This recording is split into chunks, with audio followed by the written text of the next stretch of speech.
Bueno, siempre un honor venir a compartir la palabra. Hoy llegamos al final de nuestra serie de Celebremos la Recuperación. Creo que ya todos saben, ¿verdad?, que es un programa que estamos iniciando, un ministerio nuevo. Gracias. Que Dios ha puesto en el corazón del equipo pastoral y también de un equipo de más de 50 personas que se han preparado por más de un año para poder apoyar este ministerio. Me contaba Mauricio que ya teníamos en la mañana, bueno, ahora en la tarde, 95 personas matriculadas y hoy y mañana todavía tenemos espacio para matricularnos. Quería contarles que va a haber cuidado de niños para Celebremos la Recuperación, que ojalá, si usted tiene que cuidarse o quedarse con los hijos, el sábado pueda venir y estaremos desde las 2 hasta las 4:15. Celebremos la Recuperación es la combinación de dos programas. La gente de Al-Anon, que nosotros los conocemos más por Alcohólicos Anónimos. Henry, a ver si me ayudas un poquito, que hay mucho feedback aquí. Les decía que esta gente desarrolló un programa de apoyo o grupos de apoyo para los alcohólicos y bueno, fueron muy exitosos. Sin embargo, hay algunos vacíos que tiene ese programa desde el punto de vista espiritual, porque pues no se habla de Dios, ¿verdad? Básicamente todo está en las fuerzas de la persona que llega, en su fuerza de voluntad, está en su y también está enfocado hacia que todo viene de un ser supremo, pero cualquiera sea el Dios de su entendimiento. Hace 2000 años Jesús subió a un monte y se sentó y predicó tal vez el sermón más impactante que Jesús pudo haber predicado, y le llamaron el Sermón del Monte. Comenzó ese famoso sermón diciendo: quiero darles 8 pasos, porque son 8 pasos que hoy le llamamos bienaventuranzas, y quiero dárselos para que ustedes puedan tener vidas felices. O sea, Jesús siempre pensó, y al día de hoy lo sigue haciendo, en nuestro bienestar. Entonces hemos estado durante 8 semanas, empezamos la primera semana de febrero, en Celebremos la Recuperación, venciendo nuestras heridas, nuestros hábitos complejos que tal vez hayan arruinado nuestras vidas o la estén arruinando. Habiendo estudiado esta serie, nos hemos sorprendido por la similitud que había entre los pasos de Al-Anon y la palabra del Señor. O sea, el Señor ya había descubierto los pasos de Al-Anon hace más de 2000 años. Y vamos a ver algunas de esas coincidencias. Por ejemplo, estuvimos trabajando el acróstico de Recupera, ¿verdad? Y la primera R, que era el paso número 1, reconozco que no soy Dios, admito que no tengo poder para controlar mi tendencia a hacer lo malo y que mi vida es inmanejable, ¿verdad? Cualquier parecido con usted y conmigo, pues ahí está. ¿Y qué dice el Señor en Mateo 5:3? Dichosos los pobres en espíritu, porque el reino de los cielos les pertenece. Una cosa importante del lenguaje eclesiástico es el reino de los cielos. Mucha gente cree que el reino de los cielos es el cielo mismo, ¿verdad? Y quiero decirles que creo que hicimos una enseñanza sobre qué era un reino. Un reino necesita un rey, pero también necesita un lugar donde ese reino se establezca. El reino de los cielos es este. Y el Señor dice que si nosotros tenemos un espíritu humilde, ¿verdad?, para reconocer que no somos Dios, entonces ese reino de los cielos nos va a pertenecer. O sea, nosotros vamos a dominar sobre ese reino, no el reino sobre nosotros. El paso número 2 decía que en una forma sincera creo que Dios existe, que yo le intereso y que Él tiene poder para ayudarme en mi recuperación. Yo creo que de una u otra manera todos nosotros creemos esto, pero nos cuesta mucho ponerlo en práctica. Y bueno, a veces creemos que Dios no está con nosotros, tal vez viene una tragedia a nuestra vida y la primera pregunta, ¿y Dios qué? ¿Dios a dónde está? ¿Verdad? En Mateo capítulo 5, versículo 4 dice, dichosos los que lloran porque serán consolados. O sea, el Señor dice, las lágrimas no van a ser en vano y Él va a buscar la forma en consolarnos a nosotros. Después el paso número 3, la letra C dice, conscientemente decido comprometer toda mi vida y voluntad al cuidado y control de Cristo. Esto es muy importante porque este es un paso que tengo que dar yo. Dios está listo para ayudarnos, pero yo tengo que dar ese paso y lo hago de una manera consciente de comprometer mi vida y mi voluntad al cuidado y al control de Cristo. O sea, me niego yo para que Cristo crezca. Allá en Mateo capítulo 5, versículo 5 dice, dichosos los humildes, porque recibirán la tierra como herencia. O sea, cuando yo le entrego las llaves al Señor, eso es un acto de humildad, donde yo le estoy diciendo, Señor, yo no soy capaz de gobernar mi vida. No tengo ese poder, pero hoy te entrego para que tú lo hagas.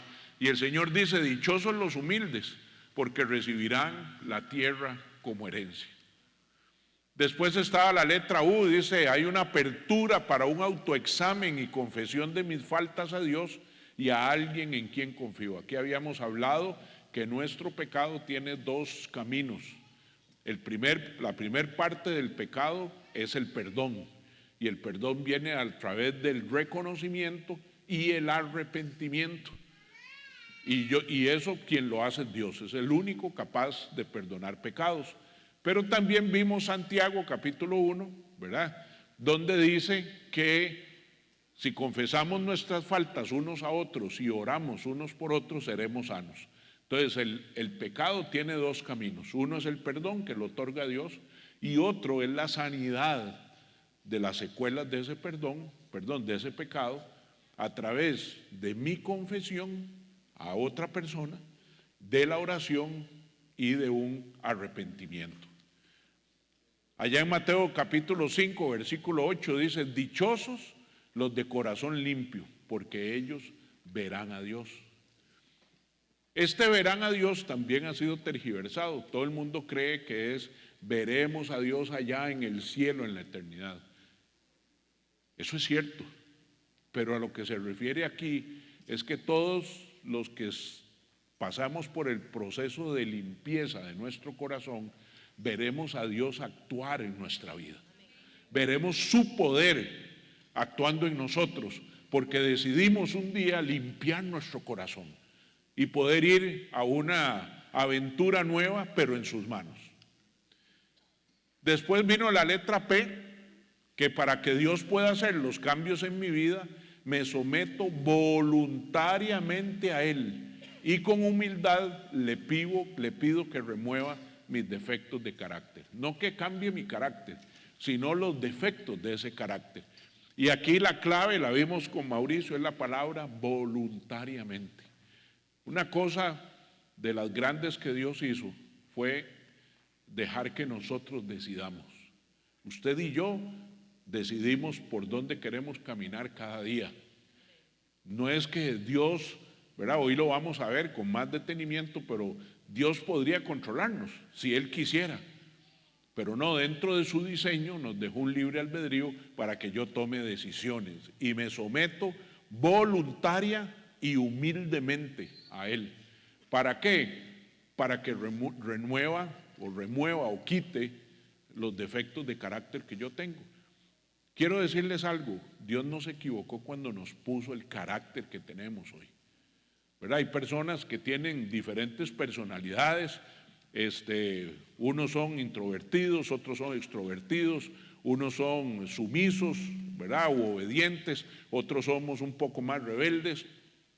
Dios no se equivocó, pero a lo largo de la vida, esas características de nuestra personalidad se han venido deteriorando. Y yo tengo que entender La ira, por ejemplo. La ira es algo, la maledicencia, ¿verdad? Otros comportamientos que tengo no son inherentes a mí. Y no es porque yo sea alemán, no es porque sea de apellido Campos o Cubero o Salazar, que así somos todos, no. Esas son cosas aprendidas que Dios quiere que desaprendamos. Y dice allá en Mateo capítulo 5, versículo 6, dichosos los que tienen hambre y sed de justicia, porque serán saciados. Cuando uno quiere que Dios lo cambie, que Dios lo transforme, entonces uno todos los días, ¿verdad?, pone su voluntad al servicio de Dios y Dios empieza a hacer una transformación. Y dice la palabra, dichosos los que amanecen con esa hambre y con esa sed, porque serán saciados. Quiere decir que Dios transformará. Luego viene la letra E, que evalúo mis relaciones, ofrezco perdón a los que me han hecho daño y enmiendo los daños que he ocasionado a otros, excepto si cuando al hacerlo los dañará a ellos o a otros, ¿verdad? No siempre ir a pedir perdón produce sanidad. Algunas veces ir y remover esas heridas es mejor que se queden donde están ahora, ¿verdad? Entonces, una cosa es perdonar a los que de una u otra manera hicieron o no hicieron con nosotros, ¿verdad? Y también ir a pedir perdón a las personas que con nuestros actos, con nuestras actitudes, con nuestras palabras, nosotros hemos herido, porque como vimos, desafortunadamente siempre terminamos hiriendo a las personas que más amamos. Mateo 5:7 dice, dichosos los compasivos, porque serán tratados con compasión. O sea, con la vara que mide, serás medido. Lo que siembras, recoges. Entonces, hay leyes, ¿verdad? Y el Señor dice, si tú eres compasivo con los demás, algún día u otro día serán compasivos contigo. En Mateo 5:9 dice, dichosos los que trabajan por la paz, porque serán llamados hijos de Dios. O sea, dice la palabra, en cuanto tú puedas, estar en paz con todos, empezando por nosotros mismos. Entonces hay un proceso de limpieza donde nosotros pasamos a estar en paz con nosotros y con los demás. Luego la letra R, que fue la que nos enseñó Mauricio la semana pasada, que reservo un tiempo diario con Dios para autoevaluarme, para leer la Biblia, para orar, con el fin de conocer a Dios y su voluntad para mi vida y obtener el poder para seguirlo. Este proceso, como no es en nuestras fuerzas, necesitamos prepararnos.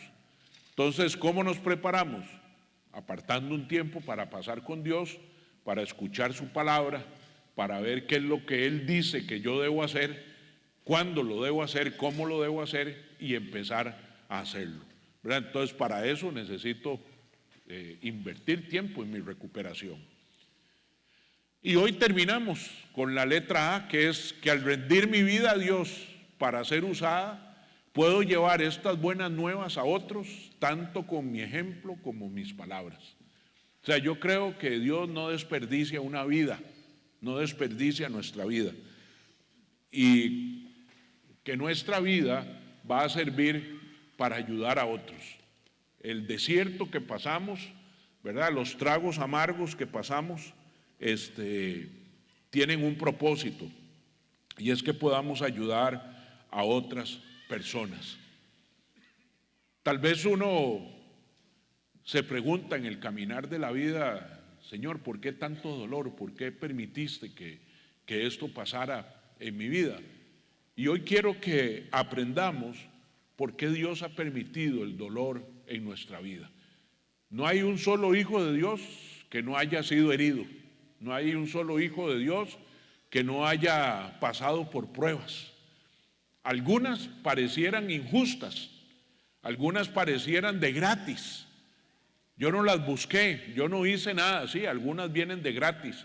Otras vienen por mí mismo y otras porque o Dios o Satanás las envía. Vamos a ver que algunas de las cosas que pasamos es Dios quien las permite, porque necesita tratar con nosotros. Mateo 5:10 dice, dichosos los perseguidos por causa de la justicia, porque el reino de los cielos les pertenece. ¿Qué significa? Que los que fueron perseguidos o los que fuimos perseguidos, al final logramos vencer y logramos conquistar el reino de los cielos. Y el reino de los cielos es aquí. O sea, Dios quiere que, esta es una sucursal del cielo, y Dios quiere que aquí tengamos vida y la tengamos en abundancia, que no seamos esclavos, que no tenemos nosotros que andar cargando con ese dolor siempre. Y por eso Celebremos la Recuperación nos ofrece hoy una opción para poder limpiar y sanar las heridas, el dolor que llevamos por los avatares de la vida. Y darnos cuenta que nací así, que no nací así y me tengo que quedar así. De que esa es la voluntad de Dios. Ya sabemos cuál es la voluntad de Dios. Es buena, es agradable y es perfecta. Entonces, ¿por qué Dios ha permitido mi dolor? ¿Cuáles son las razones? ¿Por qué Dios permite que suframos? La primera es porque Él me ha dado un libre albedrío. Algo que tenemos que reconocer es que muchos de los dolores que yo hoy sufro y muchas de las consecuencias han sido producto de mis propias decisiones. Dice la palabra que fuimos hechos a imagen de Dios y Dios tiene voluntad. Igual usted y yo tenemos una voluntad activa, una voluntad a la cual solo obedece a nosotros. Pero la voluntad puede obedecer a dos partes de mi alma, una a las emociones y otra a la mente. Ojalá que podamos llegar a dominar nuestra voluntad para que obedezca la mente y la mente mía sea renovada a través de la renovación del entendimiento. Pero si yo sigo dejando que mis emociones son las que gobiernen mi libre albedrío o mi voluntad, entonces voy a seguir tropezando. Dios nos dio una elección entre lo bueno y lo malo, entre lo correcto y lo incorrecto, entre la maldad y la vida. Y Dios dice, aún a mí, tú puedes aceptarme o rechazarme. Esa es tu decisión. Dios no quería un montón de títeres, nos pudo haber hecho a su propia voluntad, pudo habernos hecho programables, ¿verdad? Pudo haber hecho que nosotros automáticamente oremos 3 veces al día, pudo haber hecho que automáticamente ayunemos 2 días a la semana, lo pudo haber hecho, nos pudo haber programado, pero siempre he dicho esto, y perdón por el símil, porque no se me ha ocurrido uno mejor. ¿Por qué usted compra ciertos productos? Voy a usar un nombre, estoy casi seguro que el 90% de la gente que está aquí usa crema dental Colgate. Estoy casi seguro, ¿verdad? Algunos por otras razones usan otra marca. ¿Por qué usamos esa crema dental? Porque a lo largo de los años nos ha convencido de ciertas características, de ciertos efectos, de ciertos beneficios, y nosotros los hemos creído y elegimos por ella. Yo creo que la propuesta de valor de la Biblia, eso se llama una propuesta de valor, es tan buena, es tan perfecta, que Dios se atrevió a dejarnos libre albedrío, porque tarde o temprano terminaremos escogiendo por Cristo. Dice la palabra que toda rodilla se doblará y toda lengua confesará que Jesucristo es el Señor. Tarde o temprano, por las buenas o por las malas, por experiencias buenas o porque ya ven que todo se está derrumbando y que el único camino es Cristo. Pero es nuestra decisión. La propuesta de valor es tan buena, es tan probada, 2000 años llevan los eruditos, los estudiosos, los científicos, los teólogos, tratando de desvirtuar la palabra del Señor, y cada vez que se meten a estudiar eso, o cualquier tema que esté relacionado con la palabra, terminan convencidos de que la palabra es fiel y verdadera. Al día de hoy, nadie ha podido demostrar que Jesús no es el Hijo de Dios. Nadie, ni con las computadoras. Más bien, entre más usan la tecnología, más se reafirma que lo que la Biblia dice es cierto. Esa voluntad no solamente es una bendición, sino una carga, porque a veces tomamos decisiones equivocadas y esas decisiones causan consecuencias dolorosas en nuestras vidas, por lo que Dios quiere liberarnos de esas consecuencias y puede darnos herramientas, quiere darnos herramientas para que aprendamos a escoger entre lo bueno y lo malo, entre lo correcto y lo incorrecto, y que podamos mantenernos firmes. Yo puedo escoger usar drogas.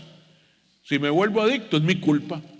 Puedo elegir ser un promiscuo sexual. Si me contagio con una enfermedad es mi culpa. Dios dice, sí, no me gustaría que tuvieras ese dolor, pero es parte del paquete con el que viene el libre albedrío. El libre albedrío también permite que tomemos malas decisiones. No solamente nos dio ese libre albedrío, Él se lo da a todos los demás. Entonces a veces yo tengo un buen albedrío, libre albedrío, bueno, pero el vecino de a la par no, entonces me afecta a mí. Usted iba por su carril a la velocidad adecuada, semáforo está en verde, pero alguien que venía por el otro lado a la velocidad inadecuada con el semáforo en rojo, decidió continuar. Ese libre albedrío de ese hombre terminó afectando el mío y el de mi familia, que íbamos en el carro haciendo lo correcto. Entonces la gente dice, ¿y dónde está Dios? Dios está en el mismo lugar, pero tanto el hombre con libre albedrío bueno como con libre albedrío malo tomaron sus decisiones, y cada decisión tiene consecuencias. Tal vez algunos de los que estamos aquí hemos sido dañados por nuestro padre, por nuestro cónyuge, por un maestro, por un amigo, por un pariente. Dios pudo haber evitado eso, Dios pudo haberlo evitado, pero entonces Él estaría faltando a su justicia y a su diseño. Él dejó el libre albedrío. El mal que nos hacemos entre nosotros es producto de una voluntad que decide tomar el camino equivocado. Al tener un libre albedrío somos bendecidos, pero también tenemos una carga. Y Dios dice, no voy a sobrepasar tu voluntad. Dios no envía a nadie al infierno. Nosotros elegimos si vamos o no. Él dice, te amo, quiero que seas parte de mi familia, pero la decisión la tienes que tomar tú. Entonces, amados, así viene el mal a nuestra vida. Por el mal uso del libre albedrío de otras personas, hubo el mal uso mío, que no solamente me afecta a mí, sino que afecta a otras personas.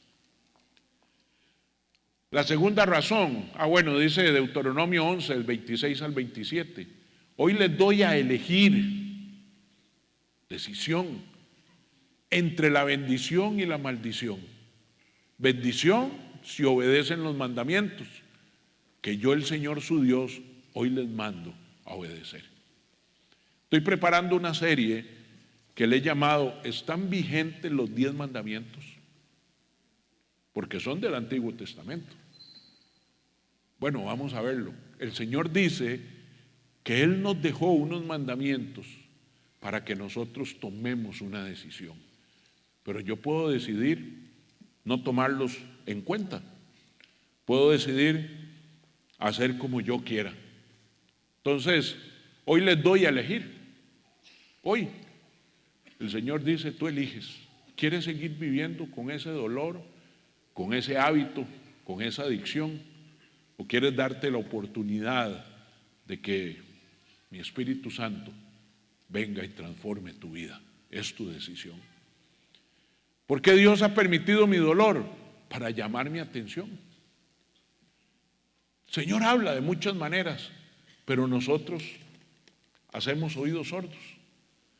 Estoy seguro que a todos Dios nos ha advertido lo que podríamos estar sufriendo, pero nosotros decimos, no, yo me la juego, yo lo puedo dominar.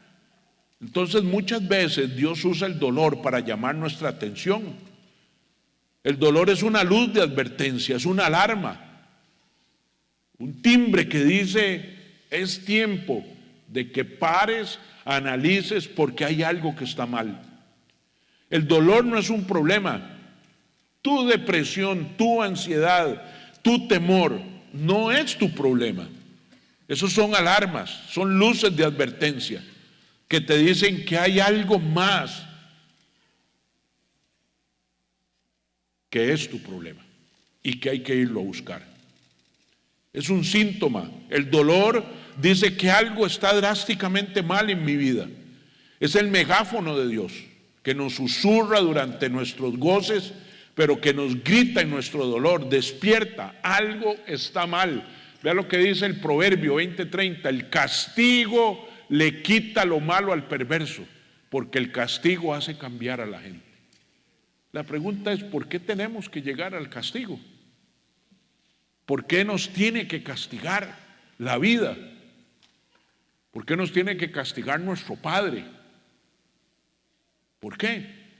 Porque hay perversidad en nosotros. Porque no queremos aplicar el libre albedrío para tomar buenas decisiones. Según de Corintios 7:9 dice: me alegro de haberla enviado, no porque los haya lastimado, sino porque el dolor hizo que se arrepintieran y cambiaran su conducta. Mis amados, qué triste. No sé si yo he pensado muchas veces, ¿por qué existen los jefes? ¿Qué pasaría si no hubieran jefes? La gran pregunta es, ¿haríamos lo que tenemos que hacer? Yo creo que no. Yo creo que los jefes son necesarios porque la naturaleza nuestra es a desviarnos. Si no hubieran jefes, ¿entraríamos todos los días a las 7 de la mañana? Yo creo que no. Si no hubieran relojes marcadores, ¿entraríamos a las 7? No. ¿Saldríamos 20, 30 minutos después? Yo creo que no, que al revés, 1 hora antes saldríamos. Tenemos una propensión a la rebeldía y por eso a veces es necesario el castigo, el dolor, para llamar nuestra atención y decir: José, aquí hay algo que está mal. Vea físicamente, uno está hoy pura vida y mañana ya tiene un dolor, todo le duele, y ese dolor es el resultado de que algo está malo por dentro. Algo estás haciendo mal, algo que tendrías que hacer no lo estás haciendo. Y llama la atención. Y es doloroso. Yo quiero le pido al Espíritu Santo que nos vaya hablando. ¿Cuánto de ese dolor es por mi cabezonada? Y Dios lo que está haciendo es llamando la atención. Dios ha permitido el dolor para enseñarme a depender de Él y no de mí. Desafortunadamente, el ser humano cree que todo lo puede, que todo lo sabe. Vean este ejemplo de Pablo, según de Corintios 1. Dice: estábamos tan agobiados bajo tanta presión, nos sentíamos como sentenciados a muerte. Pero eso sucedió para que no confiáramos en nosotros mismos, sino en Dios, y Él seguirá librándonos. No sé cuántos de nosotros a veces salimos a ser héroes, a decir: yo me echo eso encima, yo puedo. Vean, mis amados, yo me he puesto a pensar, usted amanece con un dolor de muela y usted no es capaz de decirle a la muela: ya no duela. No miramos nada nosotros, un callo. Usted no le dice al callo: mira, sometete. No tenemos ni siquiera esa capacidad. A veces vienen cosas a nuestra vida que están fuera de nuestro control. Son muy poquitas las que están bajo nuestro control. ¿De qué color me pongo el pantalón, la camisa, la faja? Cosas superfluas, pero cosas profundas. ¿Cómo formo el corazón de este niño? Un niño que Dios me dio a mí. ¿Cómo hago para formarlo? Necesito de Él. Yo no puedo ni siquiera, a veces no sabemos ni cómo responderles a ciertas preguntas. Me contaba una mamá ahora, ahí de Juani, que su hijo llegó y le dice: mami, ¿por qué los niños no usamos vestidos? Y le dice ella: bueno, mi amor, porque los vestidos son hechos para las niñas y para las mujeres. Los hombres usan pantalón y camisa. Le dice: mami, no es cierto. ¿Cómo que no es cierto? Y le dice: sí, los niños usan vestidos. Y le dice: ¿y a dónde viste eso? En el cielo. Cuéntame, ¿cómo lo viste en el cielo? Sí, en el cielo todos los niños y las niñas y los hombres y las mujeres andaban con vestidos blancos. Le dice, se llama Dani, él le dice: Dani, contame, ¿y a dónde viste eso? Cuando me duermo lo veo. ¿Qué dice la palabra al final de Malaquías? En los postreros días los niños tendrán visiones. Y un papá necesita saber eso para saber que lo que ese niño está diciendo es una visión que él tiene en las noches cuando se duerme. Quiere decir que Dios lo lleva al cielo. Y él ha notado que allá dice la palabra que tendremos vestidos blancos de lino fino. ¿Usted cree que Dani, que tiene 6 años, ya se leyó Apocalipsis y que sabe que los vestidos son blancos y de lino fino? Es revelación. No podemos a veces ni siquiera contestarle la pregunta a un niño pequeño. Necesitamos de Dios para todo, para lo más pequeño. Siempre me llamó mucho la atención cuando Josué ya queda a cargo. La primer batalla es contra Jericó. Y entonces ayunan y oran y le piden guía a Dios, y Dios les dice y les da la estrategia de cómo ir a la batalla, de cómo Él les va a entregar Jericó, ¿verdad? Y cómo tiene que atacarla, a qué hora. Y la batalla fue espectacular. Pero luego el siguiente pueblo era un pueblo que se llama Jai. Y Jai era un pueblo de granjeros, no tenían ejército, pero era gente muy trabajadora, muy fuerte. Y entonces Josué manda unos espías. Y los espías llegan y dicen: no, Josué, hagamos descansar al ejército, no vayamos todos, es un pueblito ahí, no tienen ni ejército, con 2,000 hombres nos la jugamos. Efectivamente Josué va, y los granjeritos hicieron trizas al ejército de Israel y volvieron derrotados. Entonces Josué, rostro en tierra, llora delante del Señor y le dice: Señor, ¿qué pasó? ¿No era que tú nos ibas a entregar la tierra prometida? Y el Señor le dice: sí, claro. Pero Señor, ¿cómo un pueblo de granjeros vino y nos destruye a nosotros? Yo no sé, Josué, tú fuiste en tus fuerzas. Ahora, a mí no me llamaste, no me tomaste en cuenta, no ayunaron, no oraron, no me preguntaron. Usted fue solito. Dios confronta a Josué para decirle que ni siquiera un pueblo de agricultores él era capaz, que todas las victorias que venían en la tierra prometida de todos sus enemigos era porque Dios era el que daba la batalla ganada.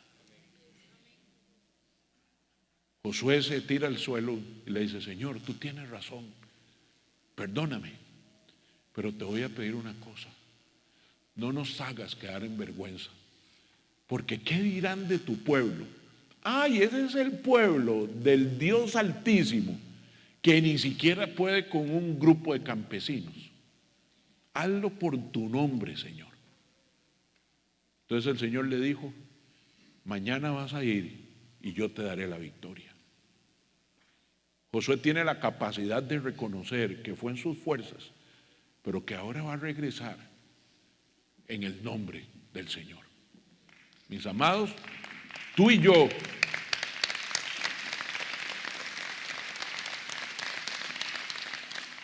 vamos a tener batallas, unas muy grandes y otras muy pequeñas.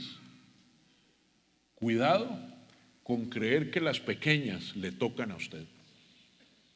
Al Señor le tocan todas, la más grande y la más pequeña. A veces uno dice, no, ¿para qué orar por eso? Si eso se resuelve así, mañana yo conozco a fulano, de sutano, y eso lo arreglamos. Tenga cuidado, tenga cuidado. Todas las batallas deben ser hechas en el nombre de Jesús. Salmo 119, 71 dice, el sufrimiento me hizo bien porque me enseñó a prestar atención a tus decretos. Pareciera que es lo mismo que David está sufriendo, lo mismo que Josué. Dice, Señor, perdóname, tuve que aprender por el método difícil, el método del martillo. Cuando podemos aprender por el método de la palabra. Haz esto y recibirás esto. Compórtate de esta manera y te seguirán estas bendiciones. Compórtate de esta otra y te seguirán estas maldiciones. Dios ha permitido el dolor para darme un ministerio para otros. Esta es de las partes más lindas. Vean, mis amados, no es queja, pero ser pastor es muy cruel. Porque cada persona espera perfección del que está aquí. Y nosotros somos más imperfectos que ustedes. Entonces, no puede haber perfección, ¿verdad?, cuando el que dirige es imperfecto. Nosotros tenemos muchos defectos, los pastores, los líderes también. Pero hay algo, y siempre me llamó la atención, dice que Juan y Pedro vienen saliendo de la sinagoga, caminando, y todas las mañanas llevaban a un paralítico los amigos para pedir limosna. Entonces yo me imagino cómo lo dejaban ahí a las puertas de la sinagoga, inclusive con la mano así, probablemente porque era un paralítico. Entonces lo acomodaban y se iban. Entonces Pedro y Juan pasan donde está el paralítico, pero Pedro se devuelve y Juan se devuelve con él. Entonces Pedro le dice, de lo que tú tienes, yo no tengo, de lo que tú quieres yo no tengo, pero de lo que tengo te doy. ¿Qué tenemos los que servimos aquí? Experiencias, unas buenas y unas malas. Hemos visto la mano de Dios en nuestras vidas. Algunas veces hemos aprendido por el método de la palabra porque hemos sido obedientes, y otras hemos tenido que aprender por el método del martillo, a mazazo limpio. Entonces, de lo que tenemos damos. Dios permite su dolor para evitarle a otro que usted tal vez ni conozca que pase por ese dolor. Los primeros son los hijos de la casa. No es cierto que el papá le dice al hijo, hijo, no hagas eso, yo ya lo hice y tuve este resultado. Aunque muchas veces dicen que no se es profeta en su tierra. Pero aquí hay personas que hemos venido a la iglesia con situaciones que necesitamos consejo, necesitamos guía, y qué mejor que me la dé alguien que ya ha pasado por ahí. Entonces, dice el Señor allá en 2 Corintios 1:4, Dios nos consuela en todos nuestros sufrimientos, para que también nosotros podamos consolar a quienes sufren, dándoles el mismo consuelo que recibimos de Él. O sea, lo que de gracia recibimos, de gracia damos. Entonces, a veces uno dice, Señor, ahora entiendo. Yo entiendo por qué Dios me llamó a este ministerio. Entiendo por qué a Anita y a mí nos hizo pasar por el fuego muchas veces, por el agua, anegada casi. Y hoy entendemos por qué. pero usted también.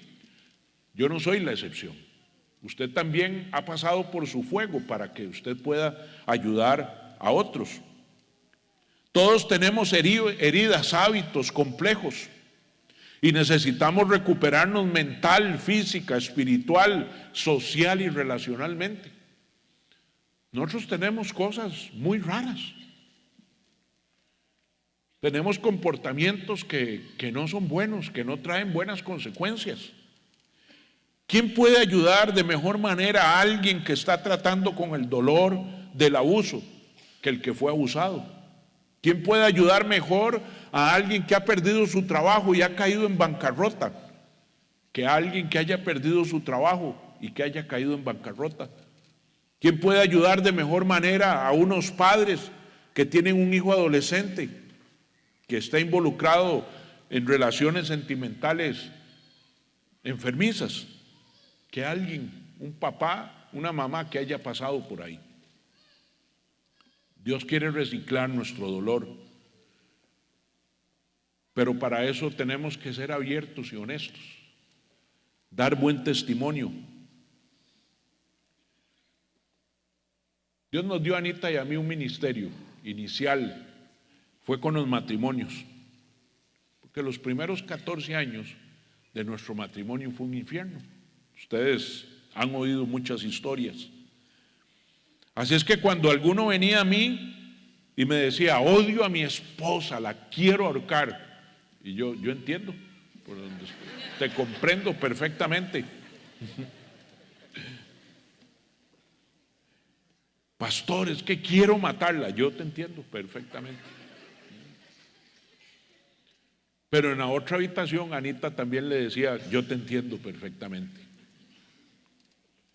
Y trabajamos en esos problemas. Dios nos ayudó por medio de consejeros cristianos, cambió nuestro matrimonio, lo hizo lo que es hoy. Sigue siendo imperfecto, pero es mejor del que teníamos hace 28 años. Y siempre me encanta la historia de José, todo lo que pasó José, y lo vimos aquí. Y vea lo que dijo José en Génesis 50:20. Ustedes planearon hacerme daño, pero Dios lo usó para bien.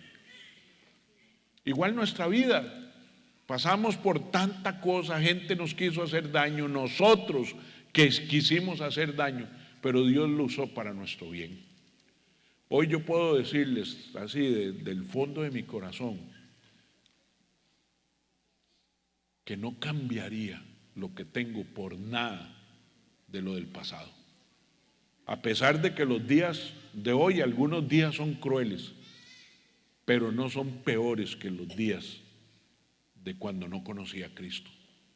Porque Él se involucró, Él vino, Él sanó, Él restauró, Él restituyó, Él recuperó, y celebramos esa recuperación.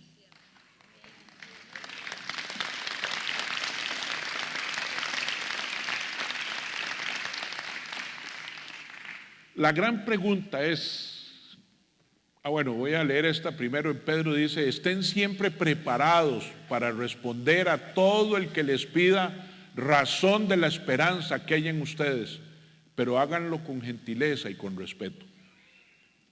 No hagamos leña del árbol caído. Ya cuando la gente vino, ya tiene suficiente dolor. Siempre aprendí esto.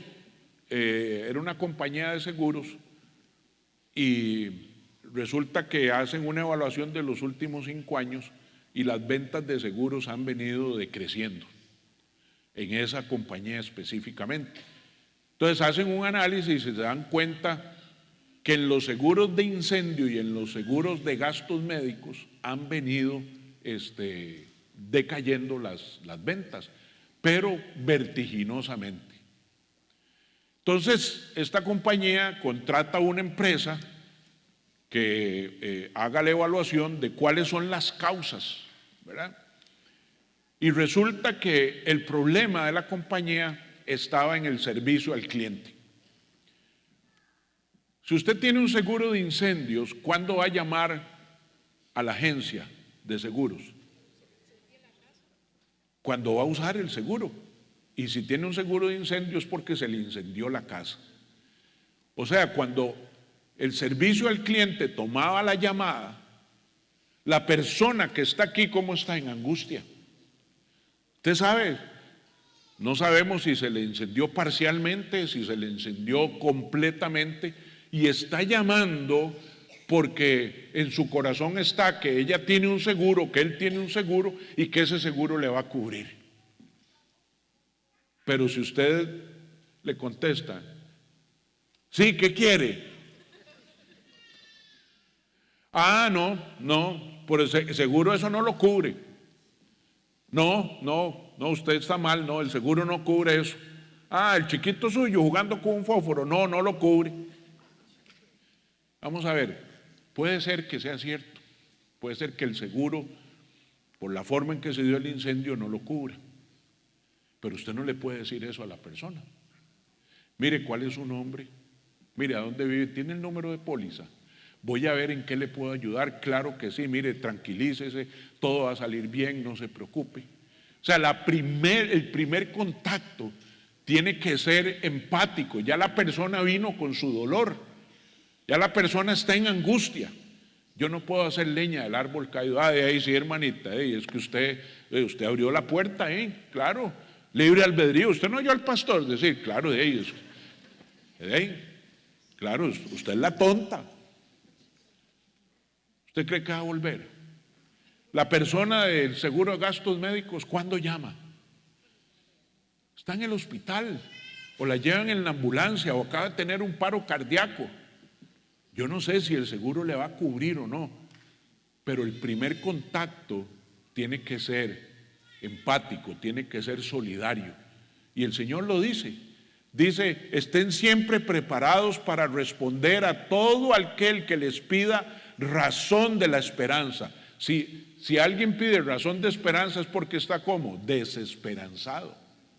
Y el Señor que dice que hay en ustedes, pero háganlo con gentileza y respeto, quiere decir que esta persona que está atendiendo conoce, dice, porque la esperanza está en ustedes, pero háganlo con gentileza y con respeto. Entonces no es solamente ayudar, sino cómo voy a ayudar. Uno mentalmente tiene que ir preparando esa lista de experiencias, buenas y malas, para poder saber cómo abordar a la otra persona. La respuesta es las personas que están pasando en este momento de lo que usted ya ha experimentado, necesitan que usted esté disponible, que usted tenga un oído atento y que su voz, sus palabras traigan esperanza a ellos. Gálatas 6 del 1 al 2, si alguien es sorprendido en pecado, deben restaurarlo con una actitud humilde, pero cuídese cada uno, porque también puede ser tentado. Ayúdense unos a otros a llevar sus cargas y así cumplirán la ley de Cristo. Hay una ley en la Biblia: hágale a los demás lo que le gustaría que le hagan a usted. El mundo dice, no le hagan a los demás lo que no les gustaría a ustedes. Son muy parecidas, pero diametralmente opuestas. La Biblia dice, hágale a los demás lo que le gustaría que le hagan a usted. Si usted hoy va a tratar a alguien, trátelo con misericordia, porque a usted, cuando sea usted el que esté del otro lado, le gustaría que lo traten con la misma misericordia. ¿Cómo ayudamos? 3 sugerencias. Están ahí en 1 Tesalonicenses 2 del 3 al 12. Sea humilde. El hecho de que hayamos pasado por donde asustan en algunas áreas no debe hacer que me infle el pecho. Yo pasé por ahí, fue doloroso, lloré, herí, maldije. Sea vulnerable, sea humilde para que haya empatía, sea real. Si alguien hoy debe 50 millones de colones, usted no le puede venir a ofrecer que Dios en 15 días le arregla todo. Porque recuerden que Dios es Dios de procesos. Dios puede darnos los 50 millones hoy, pero ¿usted cree que aprenderíamos alguna lección? No aprenderíamos ninguna. Entonces, mira, esto es un proceso, hay que pasar por aquí, por allá, hay que hacer correctivos en esta área, en esta otra. Mira, los hijos han perdido la confianza, llevas 15 años fuera de la casa, pero hay que ir poco a poco, mándeles un mensaje primero, el día que cumplen años tenga un detallito y ahí vaya poco a poco ganándose la confianza de los hijos. Hay que ser realista. No podemos ofrecer cosas mágicas, porque la palabra del Señor lo que quiere es formar carácter. Y para formar carácter hay que pasar por los procesos. Y luego no saque y los agarre a bibliazos, ¿verdad? Como dice Santiago aquí, el adúltero igual le da. Ahí entonces de ahí el hombre, ¿no? Aunque lo que Santiago dice es cierto, ¿verdad? Recuerde que el que llamó está en incendio. Se le acaba de quemar la casa. El que llamó está llamando de un hospital, está enfermo. Tiene una necesidad. Entonces, no saque la Biblia ahí para predicarle, ¿verdad? Y el otro no sabe, sí, y el jinete de Apocalipsis te va a aplastar y va a sacar la espada y usted, Dios mío, ¿verdad?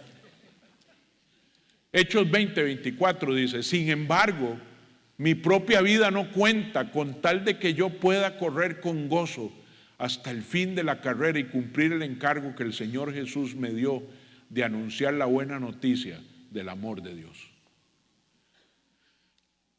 Vean, que me retroalimenten después los que dan consejería.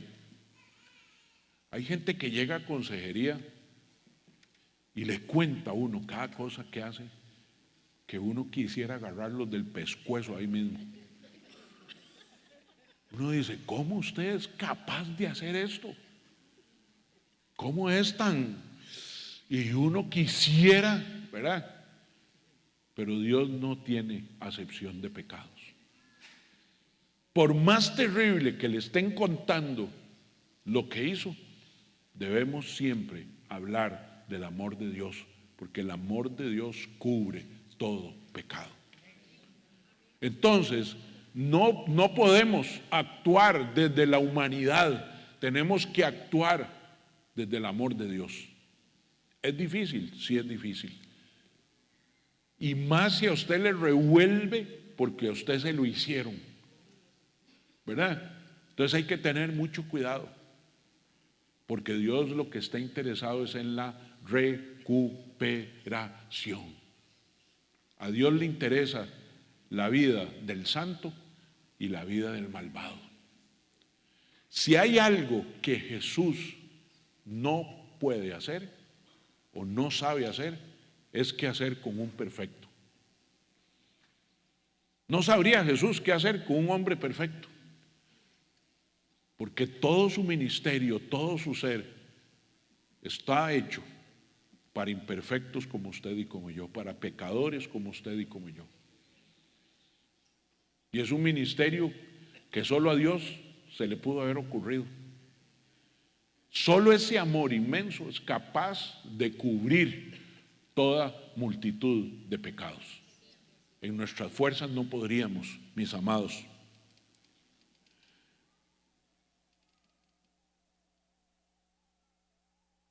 Ustedes saben cómo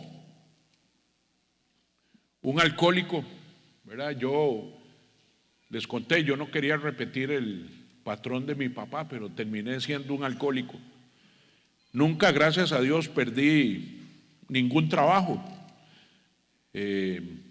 No fui arrestado mientras tomaba, no tuve accidentes bajo la influencia del alcohol, porque creo que el Señor me protegió, ¿verdad? Pero un día estuve separado de Anita por 18 meses. Cuando Anita decidió irse, 18 meses, y ella me dijo, hasta que tú no busques ayuda, no podemos seguir juntos. Y ella me dijo algo muy interesante, me lo escribió en una carta. Me dice, lo primero que quiero que sepas es que te amo con todo mi corazón. O sea, el amor no estaba en juego para mí. Me dijo, lo segundo que quiero que sepas es que no hay ninguna tercera persona involucrada en esto, más que Dios. Lo tercero que quiero que sepas es que no voy a pedirte pensión, ni dinero, ni nada. Usted ha sido un papá responsable siempre en ese aspecto y sabe lo que sus hijos necesitan. Si lo quiere seguir dando, bueno, y si no, también. O sea, no era por el dinero, que de por sí no tenía. Y me puso en la carta, pero, el camino por el que tú llevas la familia no es el camino por el que yo quiero ir. El camino por el que llevamos a nuestros hijos no es el camino por donde yo quiero ir. Y el camino por donde vamos todos no es el camino que Dios quiere que caminemos. Tú necesitas ayuda. Yo conozco quién te puede ayudar. Si quieres, me dices y yo te doy el número. Pero mientras tanto, no podemos seguir juntos. 18 meses. Y finalmente, después de esa carta, estaba listo para el paso 1. Reconocer que yo no era Dios, que era incapaz de controlar esa tendencia a hacer lo malo, que mi vida era inmanejable. Dios nunca me había estorbado, pero siempre me había cuidado. No se había entrometido en mi vida porque es un caballero. Me había dado libre albedrío para que yo tomara mis propias decisiones. Entonces me humillé delante de él y le dije, reconozco que ocupo ayuda, yo no puedo solo. Hecho esto, estaba listo para el paso 2, descubrir a Dios. ¿Cómo puedes amar a alguien que no conoces? Y entonces, así como era muy bueno haciendo lo malo, me convertí en alguien muy bueno leyendo la palabra y escudriñando quién era Dios. ¿Quién era ese Dios que Anita hablaba? Y que hablaban en la iglesia cuando empecé a ir. Y comencé a encontrar esperanza. Entendí de ese amor incondicional. Y hoy puedo decir que mi vida sin Cristo es una vida sin esperanza. Después de eso fui al paso 3. Entregué mi vida y mi voluntad a Él. Y recuerdo allá en la iglesia de Hugo Solís, no en la que tiene hoy, sino en la primera, como no entendía bien, entregué 7 veces mi vida a Cristo. Cada domingo que iba pasaba adelante.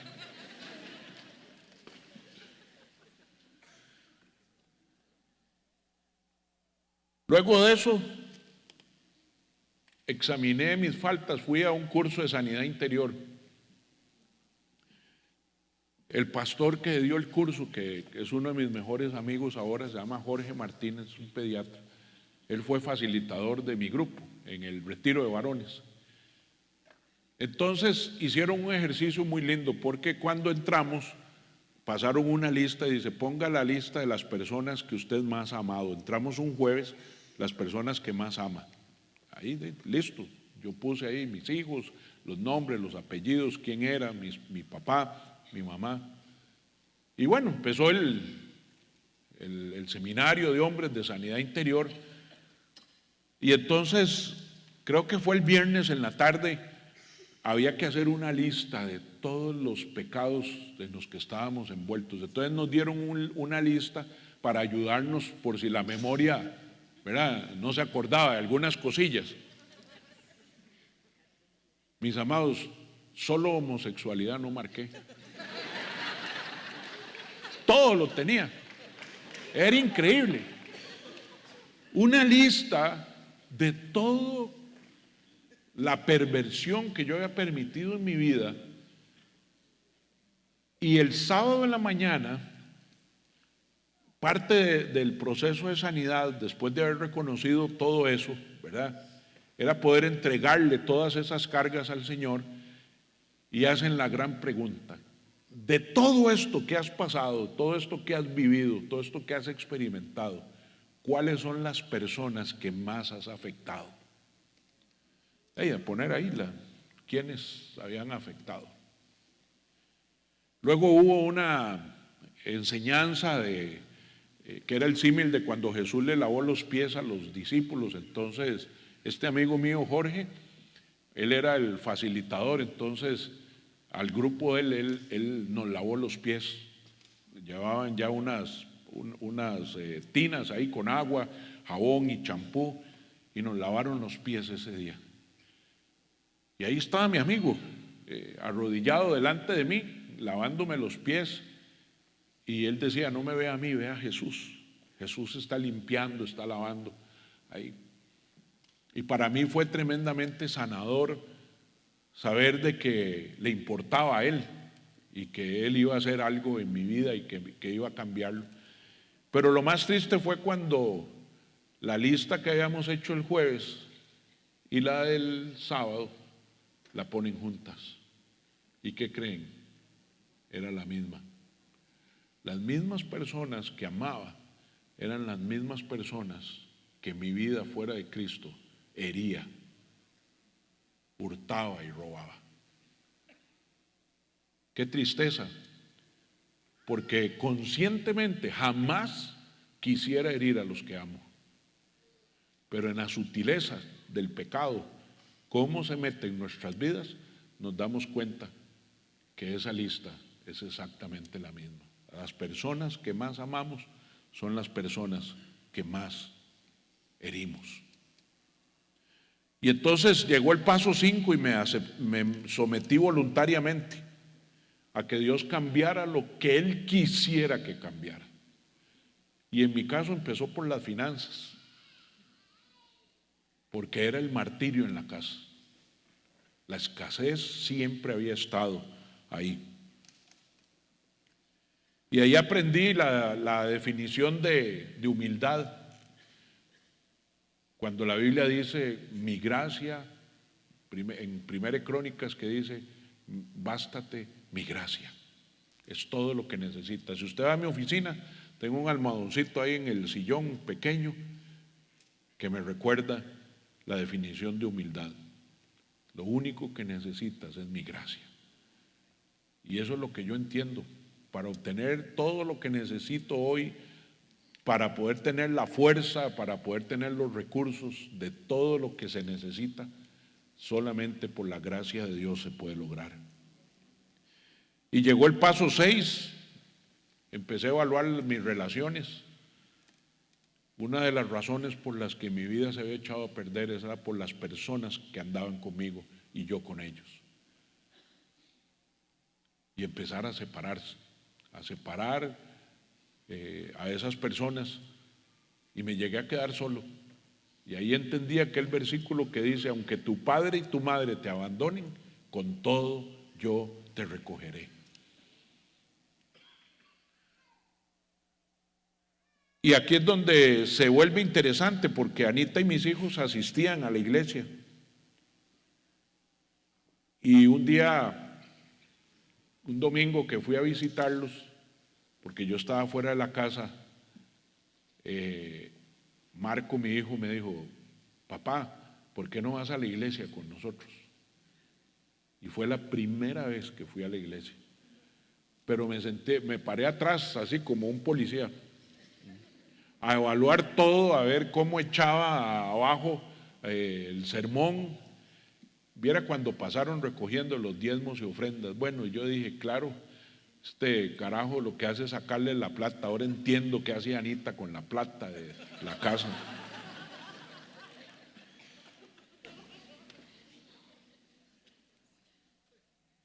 Pero después empecé a reservar un tiempo para mí.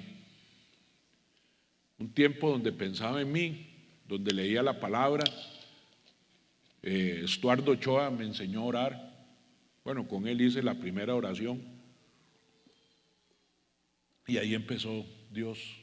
Me bauticé. Ahí entendí que abiertamente estaba declarando que era hijo de Dios. Y entendí que Dios nunca desperdiciaba ninguna herida. Con el paso del tiempo, Estuardo llegó y me dice: mira, tenemos vigilia el sábado y vamos a hablar de libertad financiera. A eso es la vigilia. ¿Por qué no nos das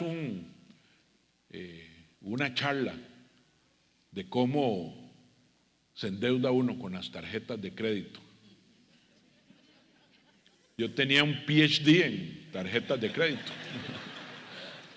máster, licenciatura, todo. Y ahí me di cuenta cómo Dios iba a usar mi dolor para ayudarle a otros a que no cometieran lo mismo. Me convertí en un experto en tarjetas de crédito. Me leí un libro de Susie Orman que se lo recomiendo. Se llama Los 9 pasos para la libertad financiera. Y cuando yo leí el libro de Susie Orman, yo decía, Señor, tú le revelaste a Susie mi vida. Pero después me di cuenta que es la vida de muchos que nos convertimos en esclavos financieros. Y así hasta el día de hoy, Dios sigue usando nuestro desierto para poder compartirlo con muchos.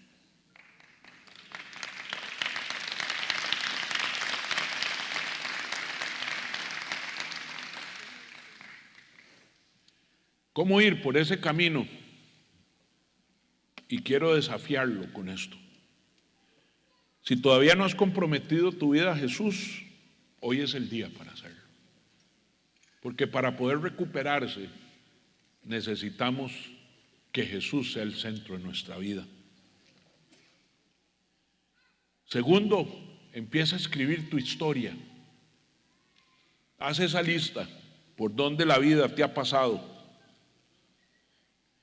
Comprométete con algún grupo de Celebremos la Recuperación para que recibas apoyo.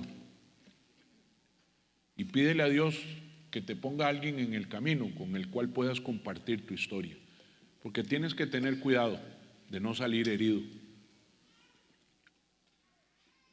Si tú le cuentas tu historia a alguien que no te va a ayudar, ahora tenés 2 problemas: tu historia y que esa persona lo sabe. Y después lo puede usar en tu contra. Amados, yo esperaría que en 20 semanas estemos celebrando la recuperación de muchos y de muchas. Es nuestro primer programa, pero sé que Dios va a ir preparando y que luego vamos a poder abrir más grupos, porque hay gente que ya pasó por ese desierto y va a ser capaz de compartir su desierto con muchos. Y eso traerá sanidad. Y la sanidad trae vida y vida en abundancia. Amén. Nos ponemos de pie, amados.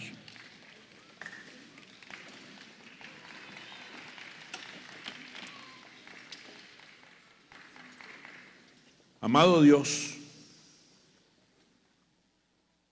como dice tu palabra allá en Hechos capítulo 20, la vida no vale nada, al menos que la usemos para hacer la tarea que nos asignó el Señor. Gracias, Señor, porque en medio de tanta cosa, Señor, que hemos pasado o que estamos pasando, podemos ver una luz de esperanza. Hemos aprendido, Señor, que no fuimos para vivir siendo esclavos de nada ni de nadie. Pero no porque lo negamos, sino porque afrontamos nuestro dolor. Afrontamos, Señor, con valentía nuestras faltas, nuestro pecado, y nos presentamos delante de ti para entregarte esa carga, Señor, y que tú puedas traer bálsamo refrescante a nuestra vida y sanar las heridas. Recordaba, Señor, cómo en el Antiguo Testamento, allá en Levítico, mandabas a hacer una crema de higos con otras sustancias, Señor, para ponerla en las heridas de los soldados que eran heridos en la batalla. Y al tercer día cicatrizaba la herida, Señor. Yo te pido hoy, Señor, ya no necesitamos una crema de higos para sanar nuestras heridas. Hoy tenemos a tu Espíritu Santo, Señor. el bálsamo refrescante, el aceite de óleo de gozo, de sanidad, que trae, Señor, restauración y recuperación en nuestra vida. Señor, hoy quiero entregar mi vida a ti. Y si tú no lo has hecho, ahí en tu intimidad, te pido que repitas esta oración. Amado Dios, hoy, voluntaria y conscientemente, entrego mi vida a ti. Porque como decía Job, de oídas te había oído, mas hoy mis ojos te ven. Hoy confieso con mi boca que Jesucristo es el Señor, que murió en la cruz del Calvario y que resucitó al tercer día y que pagó el precio por mis pecados y ha comprado mi vida a precio de sangre para que yo tenga vida y vida en abundancia, y que la salvación, el Espíritu Santo puedan venir a mi vida. Hoy te declaro, Jesús, Rey de mi corazón, para que hagas conmigo como te plazca, que cambies mis defectos de carácter, que puedas poner en mí el amor y el dominio propio, Señor, para obedecerte, para someter mi voluntad a tu voluntad, para escoger entre la bendición y la maldición, entre lo bueno y lo malo, lo correcto y lo incorrecto. Hoy te doy gracias, Señor, por cada uno de los que has traído a esta tu casa. Que tu palabra no vuelva vacía, Señor. Quiero pedirte por los facilitadores, por los líderes y por los pastores de Celebremos la Recuperación, para que tú les des de tu sabiduría. Ya sabemos que no somos nosotros, simplemente somos facilitadores, y tú darás todo lo que se ocupa. Tú traerás el consuelo, el consejo, traerás la estrategia, traerás la palabra correcta en el momento correcto, traerás aquel abrazo que muchos hoy estamos necesitando. Susurrarás a nuestro oído: no temas, porque estoy contigo. Y nos darás un abrazo que llena el alma. Gracias, amado Dios, por todo lo que haces, por todo lo que harás. Celebremos la Recuperación y en todos los que vengan a lo largo de los años venideros a tu ministerio. Y tal vez un día nos encontraremos en el cielo con alguien que viene a abrazarnos y a darnos gracias, y le preguntaremos: ¿gracias de qué? Porque yo llegué, avancé 20 años después de que tú habías muerto, pero tú sembraste en un ministerio que me ayudó a conocer a Cristo, recuperó mi vida y la de mi familia, y hoy estamos aquí. Y hoy vengo a darte testimonio de lo que tú sembraste un día. Permítenos vivir eso, Señor. Que lo que hoy estamos sembrando sea para el beneficio de muchos que vienen en el camino. Y ojalá sean nuestros hijos y nuestros nietos y bisnietos los favorecidos, Señor. Pero también queremos ser favorecidos nosotros, porque nunca es tarde para celebrar la recuperación. Gracias por la semana que termina, por la que empieza mañana, Señor, por la semana que viene, Señor, y te pido que guardes nuestra entrada, nuestra salida, que guardes a nuestros hijos y nietos en el hueco de tu mano, los lleves y traigas de la escuela y del kinder con bien, y que los libres del lazo del cazador y de los dardos del enemigo, en el nombre de Jesús, en el nombre de Jesús. En el nombre de Jesús, amén y amén. Que Dios les bendiga, mis amados.